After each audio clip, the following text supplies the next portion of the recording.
Okay. Hello and welcome again to our podcast, yet another episode. And here with you is here with us, here with me. I don't know. Here with me, I guess. You forgot your own name. That's Okay, yeah, that's fair. Okay. You're like, oh, here with you. Who are you though? Okay, that makes sense. Okay. It is Eanimi, and here with me is Henry D. you have to say, remember you said you have I will to close. I will close it. I will close it at that. we're absolutely not. We're keeping it. Okay, and here with you is Henry B. Or Henry, whatever. It is who I am. I am who I am. I am that I am. Okay. Well, hopefully we would continue like people who have sense for the rest of the episode. But today's episode brought to us by our best friend Henry is we're talking about woke culture. Interesting Yes. topic. It's an interesting topic, and Henry's going to give us a bit of a definition of that. But before, we're going to start with We're almost Yeah. there. So we're going to start doing this every episode. We're going to start doing a segment where we have what do you call it? Would you rather? So today we're going to have two would you rather. The first one is would you rather be able to speak foreign languages or speak to animals? speak to I know animals. answer for that, yeah. Speak to animals. Yeah, No one really cares about human beings. I'd rather learn foreign languages to get me more jobs. You could go live in the jungle or like that. I mean, if you're living in the wild, there's less stress. So, and then if you can speak to the animals while you're living in the wild, even better. Yes, Tarzan. Don't worry. Those people. Would you rather go into the past and meet your ancestors or go into the future and meet your great grandchildren?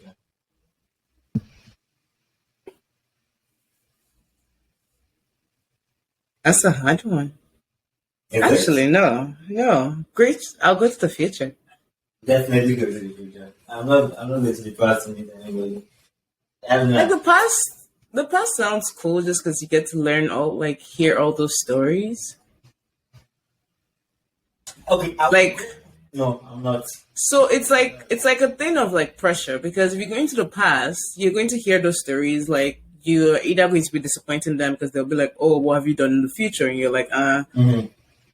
we messed up," or whatever. Like we made you proud or whatever the situation is. But then if you're going to the future, then it's almost like a question of how can you impact the future? Like, are you going to be providing them with like more knowledge of what they should be doing, or like are you just trying to see how much better their lives have become without you in it? Kind of thing. Like, do I think too much about these things? Absolutely.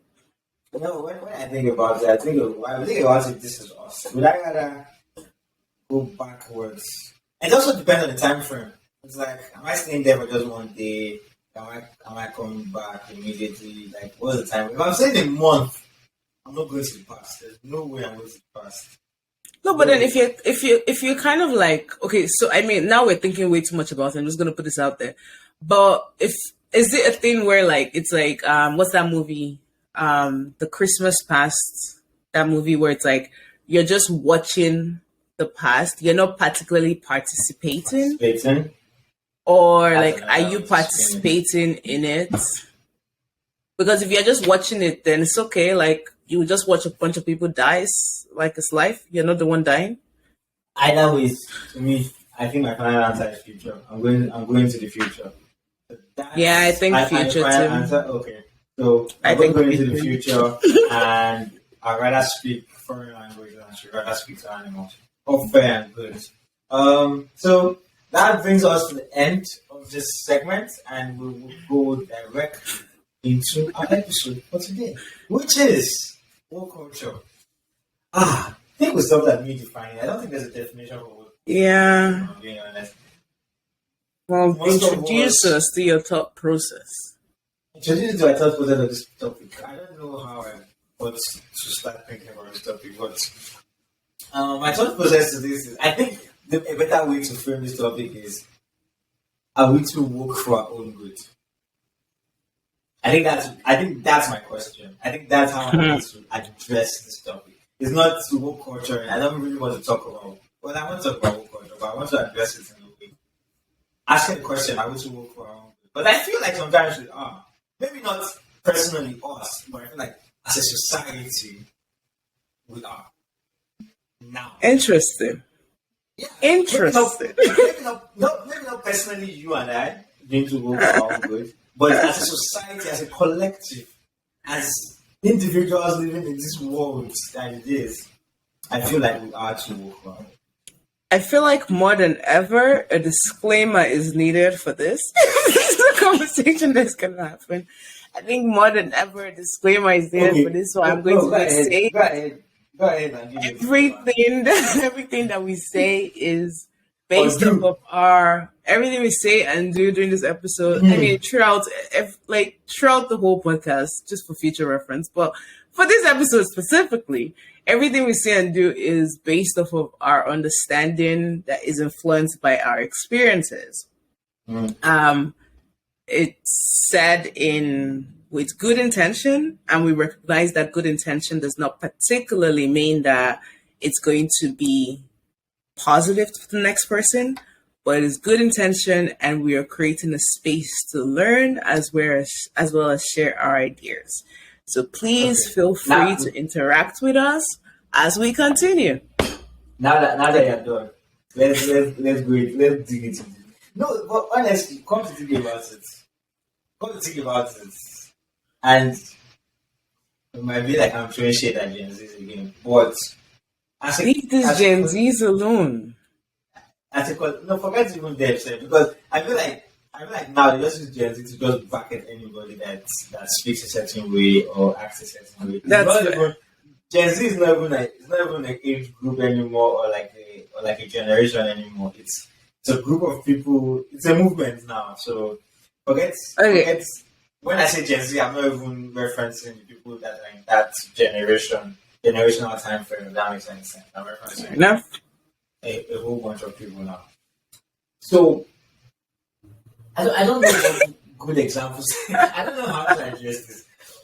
That I'm not.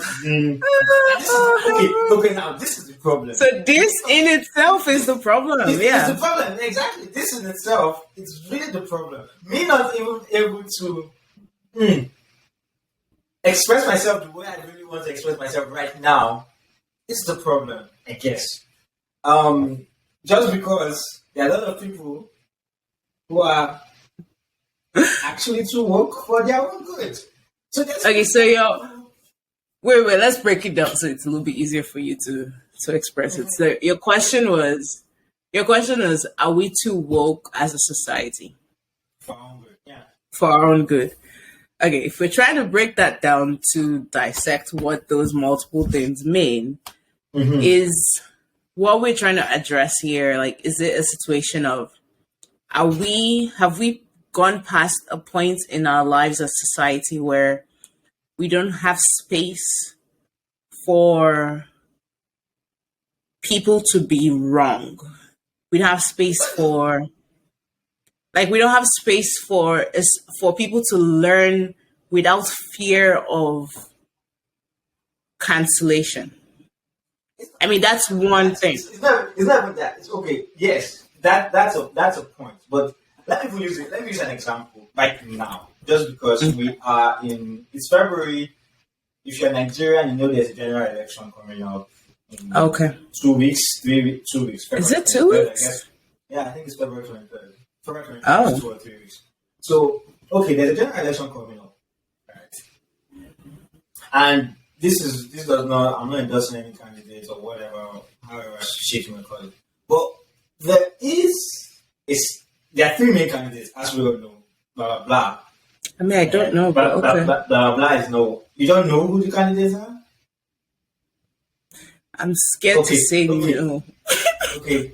There are 3 main candidates. Peter Obi is the first one. Atiku Abubakar is the second one. But I'm not. This is in no particular order, whatever. Peter Obi, Atiku, and Tinubu. Three main candidates, at least they are the forerunners from the outsiders looking in. There is one of them who people now, well, I categorize him as social media favorites.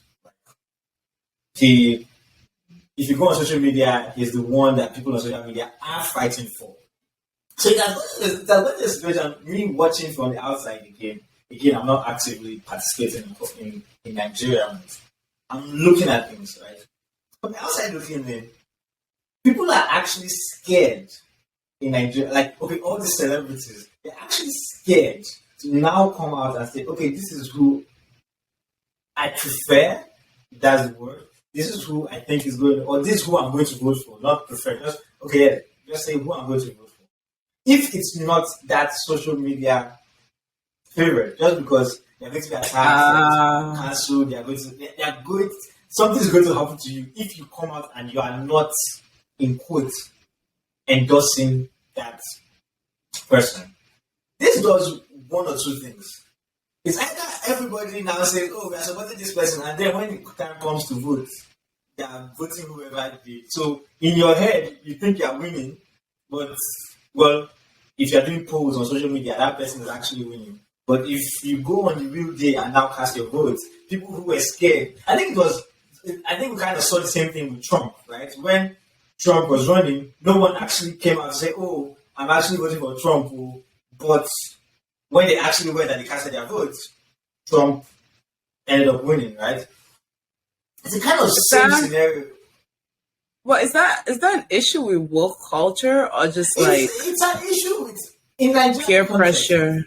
In Nigerian context, it's an issue with woke because now our generation or the youth believe that they believe that this guy is the guy, right? They believe that if you are not supporting this guy, you shouldn't even speak. And that is just a segment of, for me, it's being woke because it's like, why can't people express themselves the way they want to express themselves? If they are not voting for this guy, let it be. Like, if nobody's voting for him, they can just say, if we're not voting for him, okay, everybody moves on. And I think that feeds into the same woke culture I'm talking about. Same woke culture in the sense that we think we know everything. Yes, that's exactly what I'm getting at. We think we have all the answers. We think we have all the answers to everything. And people having opposing views to those things are deemed ignorant, or those views are deemed inconsequential, or those views are deemed, I don't know, ignorant, whatever word you want to use, right? Maybe the politics one is not a perfect example, but it's just the kind of society we live where once a view becomes social media accepted, everybody on social media, at least, let me just use that word, become very sensitive to that topic that they cannot go against it. No, okay, so it's not. No, okay, hold up. So just for reference here, so it's not that that's a great example actually, because based off of a quick Wikipedia search, which I always do, it says woke. I mean, in a sense, to be woke pretty much means that you are aware and well informed in a political and cultural sense. So which again, it ties, which I didn't even in my head, it makes sense if you think about it. It did make sense. So yeah, even when you don't know, you apparently know. I don't know. I think I mean that makes sense though. I think it's so for me the way I see it though is almost like okay. There's okay. Keep going. No, I was just gonna say like in a sense there's one. I think a lot of social constructs and social like things that exist tend to be one thing that becomes another thing that becomes another thing, and then somehow we try to figure out how it's all tied down together. And I said this to someone, maybe not so recently, but I said this to someone one time, and I said all a social movement is one person with a loud voice that is able to convince other people that they need to say the same thing. Yeah, that's basically what the social movement is. But Yeah, and as it's as social movements, well, I guess the whole world revolves around social movements that become laws and as whatever. yeah, social movements are useful. They're absolutely, completely useful in the world we exist in to bring about change, to bring about policies, to bring about whatever it is you want to bring about. However, what we face in our reality and in this existence that we're in this parallel universe, I sometimes I hope that there's a different universe that exists. Really, yeah. But Tricky as fuck, but okay. but what exists right now is we're in a point where everyone has everyone has always had an opinion about something. That's always been a thing. But what is happening now is people are tying their opinions So to the facts. idea of facts. Yes. Exactly. Which means that if my opinion, which is now fact, comes to light, I expect that people follow that opinion or do nothing. Because I think one of the failures, and I've said this before, one of the failures is the lack of debate, the lack of They are not honest debates. debate. They are not honest debates anymore. They are just facts with opinions which are now facts, and nobody can oppose those opinions. Well, Yeah. to be honest, I don't even know. I don't even know if it's the idea of woke anymore. I feel like everybody's mindsets now are just um everybody likes to think that they are now very open minded. But I feel like Hmm. the idea of being open minded is now making us more close minded. Yep. Because Because in as much let me just say, in as much as we start off, okay, let's say it was even a good, let's say it starts off as a good, say um say this, say, okay, let me go back to this one because it's the easiest one for me to think about right now. Say it starts off as a good movement and everybody is supporting this person, right? Everybody is coming together, everybody is standing for it. If it starts off as a good movement, suddenly now we are all laser focused on that good movement.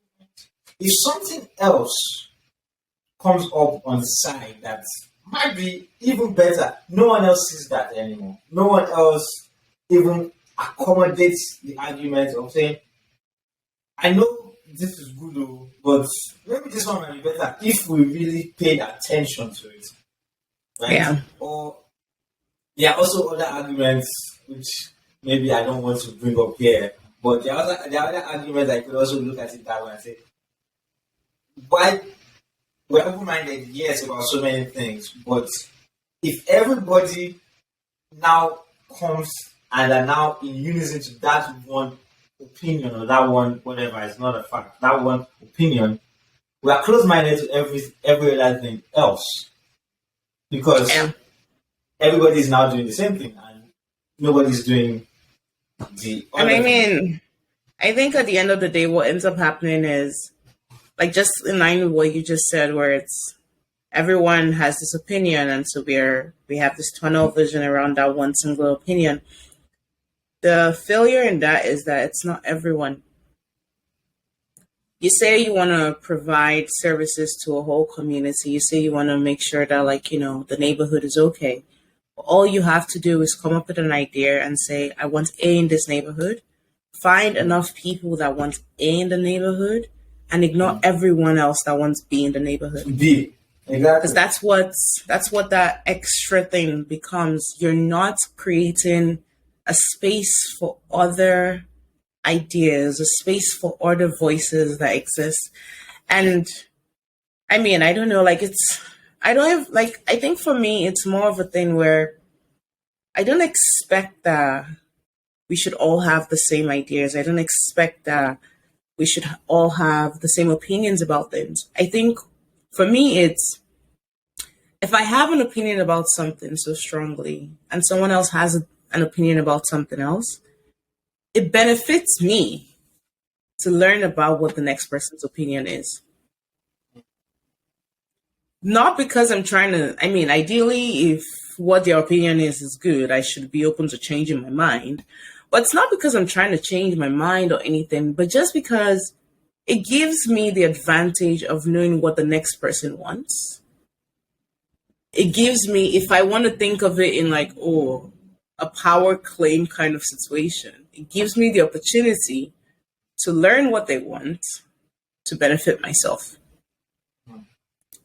So in the Mindy show, there's an episode where Danny makes a comment about how the reason he goes to other churches, he's a Catholic.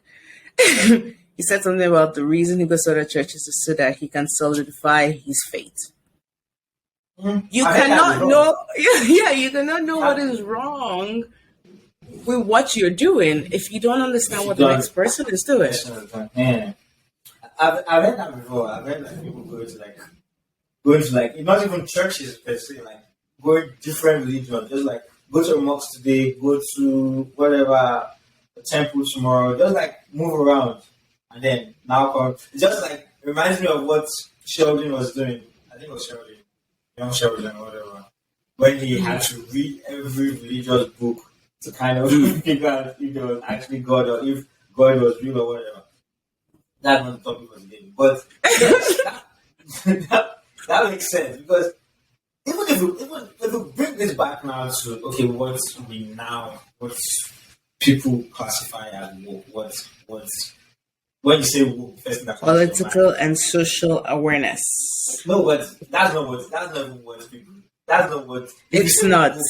It's not. It's like a Gen Z person saying that job is too tedious for me, and or they're not paying me enough to do that job. That's what will come to your mind first when you think about it. So even if we bring that to, if we diminish this word to that extent of what people think it is at first thought, does it then do more harm than good to us personally? Bring it on a personal level. Don't say, oh, let's not go out of reach now and say we're trying to convince 500 people to vote for XYZ or we're trying to do something a certain way and want everybody to do that in a certain way. Let's bring it back to ourselves and say, I get a job. Say I'm straight out of school, for example. You see people who get a job. Don't get me wrong, it's good to have standards.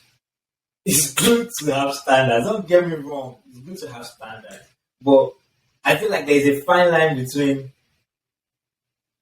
knowing your standards or having standards and just being too woke for your own good, if I'm using that word correctly. It's like coming out of school, getting out of school straight up and you get a job, I don't know, 80K, 70K, whatever.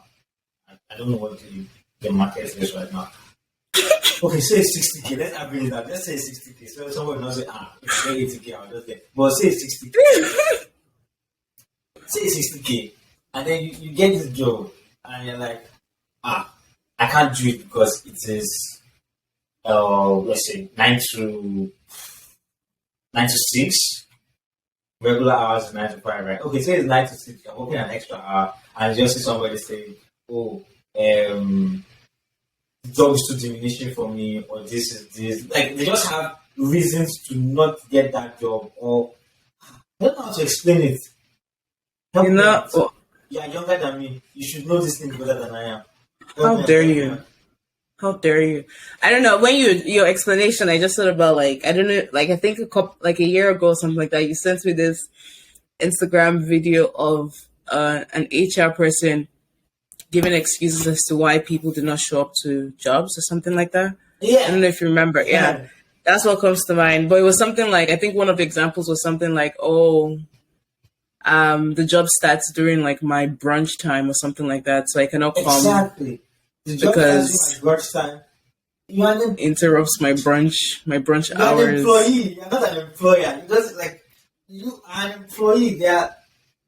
As long as you are putting yourself out there to get a job, forgive me, but as long as everything you're yourself out there to get a job, you are also putting yourself out there to live by someone's rules of their own job. I get it. If you are not that desperate for a job, it's fine. You keep searching, you keep looking for the one that will give you X, Y, and Z. But the chances are you might not find that X, Y, and Z. So at some point, you have to settle for maybe it's paying you very well, but you're working longer hours. Maybe it's you're working very short hours, but the work environment is not the greatest. Say like there are more older people than younger people. Like you just don't enjoy the work environment. So my point is you can't get X, Y, and Z as long as you are not the one controlling The X, Y, and space. Z. Right? But people now believe they just control everything. They feel like, or not that they control everything, they believe that those things should be readily available for them. It's like you living in your father's house, and again, I know it's annoying because we all live through it. You live in your father's house, and they say, oh, you can't come back at XYZ time. Now that I'm thinking about it, when I was young, obviously it's annoying as hell. I obey the rules for the most part, but For the most part. the point is, it's not your construct, so you can't control it. Now that I live in my house, I can do whatever I want. I can come back 1 a.m. or 2 a.m. or not even come back to the house if I wanted to.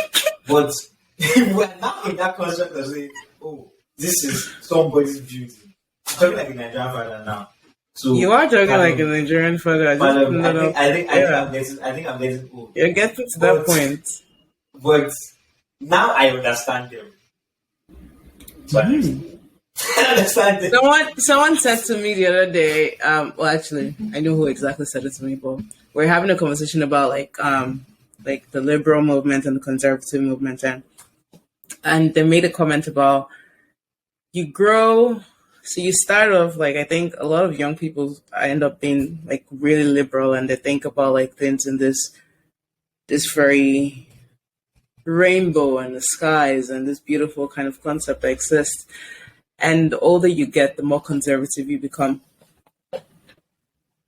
And I thought it was a very interesting thing to be said. But then the older you get, the more you realize. I recently saw a thing where someone said, um, like I mean, it's not really specific to like political liberal and like conservative concepts, but it was something along the lines of she just bought a house and her first power bill came home in the winter, and she said she now understands why her parents would always reduce the heat, and so now she's reducing the heat.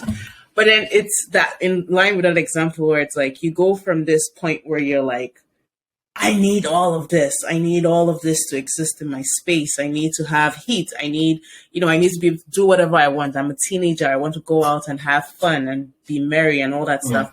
And then you get older and recognize that the world, unfortunately, is not as simple as it is I have to think it is. portrayed to you as parents. But now the question now becomes, is what the generation of people on social media, or like, the woke generation, is what they're getting at, like that idea that you can change the rules, you can change this concept of the world that is cruel to say the least. Is that what they're getting at? Is that like, is that the goal in terms of, okay, I am not going to work a job that would interrupt my brunch time? I mean, I think that's a bit, I can support it as a brunch lover myself. I can support it. I wouldn't do it myself, but like I can respect the person who says, I'm not going to interrupt my brunch. But then, when your phone bill comes in and your rent comes in, that's a different story altogether. But like, so is it, in a sense, the question is like, are they trying to force, or are they trying to demand a state of existence that is not based off of a compromise to your comfort, to your belief systems? That's exactly what, in my opinion, that's exactly what we are trying. Because I'm going to put myself in. Because in one way or the other, in one aspect of your life, you are kind of woke. Whether you like it or not, there's one construct that you are woke in that no, everybody must think this way, or everybody must look at it this way. To be fair, everybody has that one, even if it's small, that one small thing where I will not work a job that.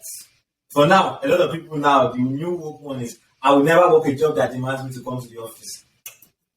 We were doing it 3 years ago, 2 years ago, if I'm not mistaken. But suddenly, since pandemic, it's been like no one wants to do it anymore. Right? People's selling point now for offices are, oh, you're fully remote or you're hybrid.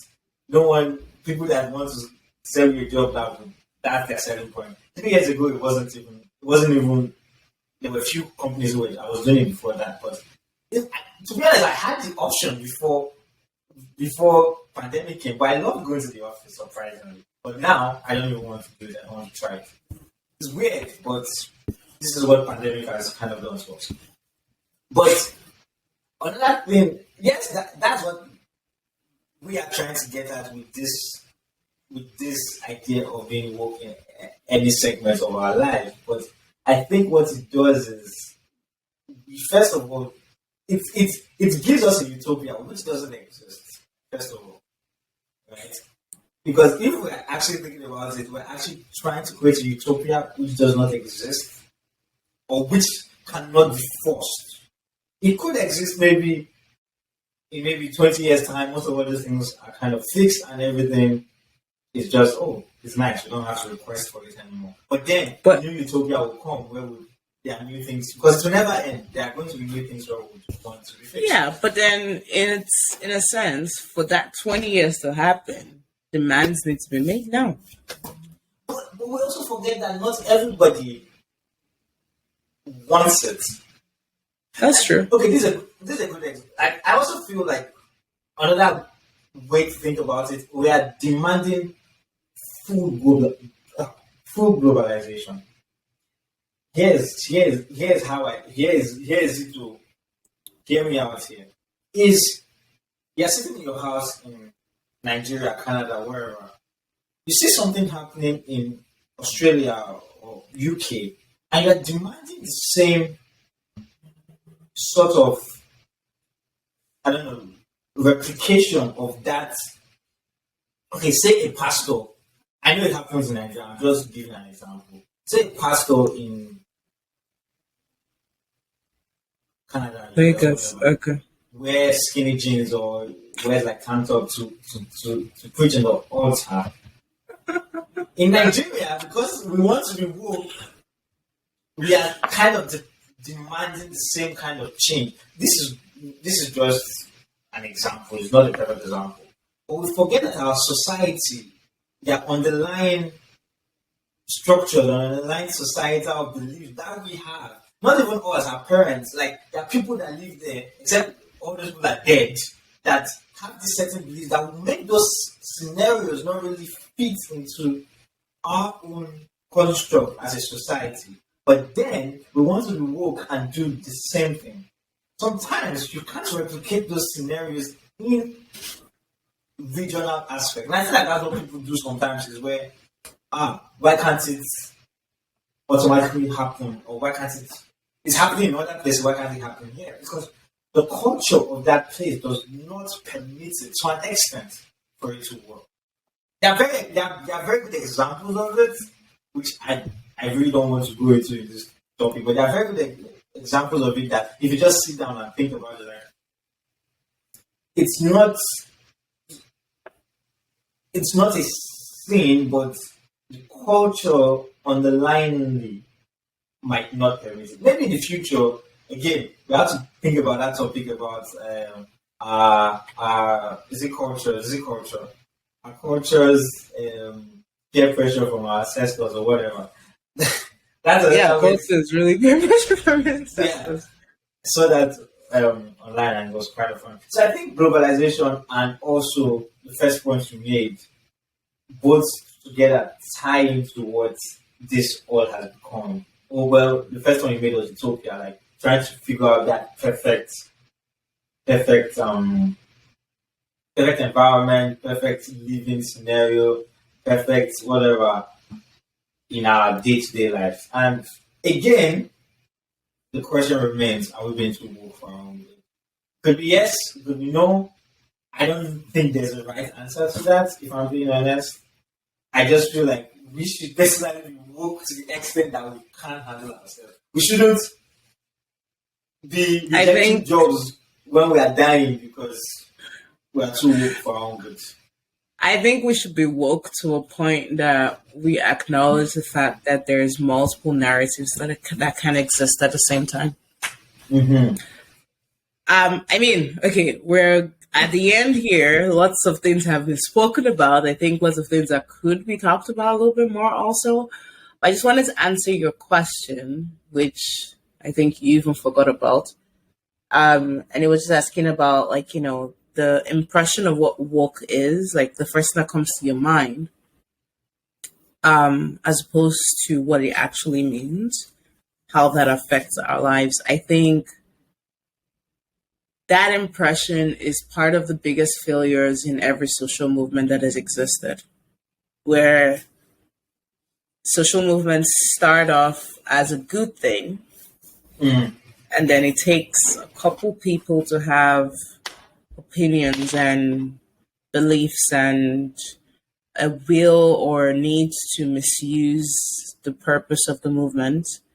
A good And example. unfortunately, Feminism is a good example of that. unfortunately, in the world we exist in, the bad is remembered more than the good is. So yes, That's that true. is a failure in ourselves. But we are at the end now. Thank you for listening. Yes, Probably and we'll talk a bit more about this later. yeah, we should have like a part two of this. But from this episode, you can also see that it's flawed because I feel like there are a lot of things that we could have said Oh yeah, that we can't say. So I'll leave it absolutely. at that. And that's where this freedom of speech thing now is just a complete flaw. Yeah, that's a You good. think you That have would be a freedom of nice speech, but conversation. you can't have freedom of speech. Oh, that's going to be a nice conversation. Because you think you have freedom of speech until you don't.